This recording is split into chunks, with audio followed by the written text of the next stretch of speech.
के भावों में भी बड़ी गिरावट देखने को मिल सकती है, ऐसी संभावनाएं हैं।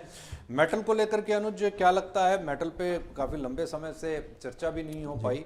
मेटल क्या इस समय पर इंडस्ट्री ये देख रही है कि भाई पहले एक बार युद्ध शांत हो जाए, उसके बाद में नई प्रोसेसिंग्स देखी जाएं और जो नई टेक्नोलॉजी का अमलगामेशन है और वो क्या होकर के निकल करके आता है, और इंडस्ट्री इस समय पर बड़ी तेजी के साथ में ये देखने को आतुर है कि क्या क्या बदलाव और क्या क्या इनोवेशन होने जा रहे हैं।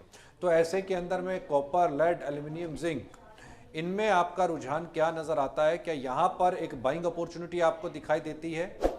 देखिए, अगर आप बेस मेटल की बात करेंगे तो यहाँ पर भी शिपमेंट्स का ही फ़र्क है। शिपमेंट्स उतनी नहीं आ पा रही हैं, जिसकी वजह से हम देखेंगे कि जो सप्लाईज है उतनी नहीं आ रही है। प्लस यहाँ अगर आप देखेंगे तो कहीं ना कहीं डिमांड भी यहाँ पे स्लो होती हुई नजर आई है, क्योंकि इंफ्रा की जो डिमांड है वो बिल्कुल यहाँ पे खत्म होती हुई नजर आ रही है। सभी ये वेट कर रहे हैं कि एक बार वॉर खत्म हो जाए तो वहाँ पर दोबारा से ऑपरेशन स्टार्ट हो। तो मुझे लगता है कि अभी वॉर को देखते हुए हम देख रहे हैं कि सभी मेटल्स में गिरावट आती हुई देख रही है, चाहे वो इंडस्ट्रियल मेटल हो या बेस मेटल हो। हमने आयरन ओर के अंदर भी गिरावट आती हुई देखी है, स्टील के अंदर भी गिरावट आते हुए देखिए। तो यहाँ पर जो इंपॉर्टेंट है वो है डिमांड की वजह से, और यहाँ पे डिमांड स्लो डाउन वो यहाँ पर होता हुआ दिख रहा है। तो अगर डिमांड का स्लो डाउन होगा तो डेफिनेटली प्राइसेस में उसका इफेक्ट आता हुआ दिखाई देगा, और हमें लग रहा है कि फिलहाल शॉर्ट टर्म के लिए भावों में हम नरमी देख रहे हैं। मगर देखिए, अगर वॉर खत्म होती है तो हमें लगता है कि अगेन से आपको डिमांड भी एस्केलेट होती हुई दिखाई देगी। तो टोटली मार्केट जो है वो वॉर के ऊपर है।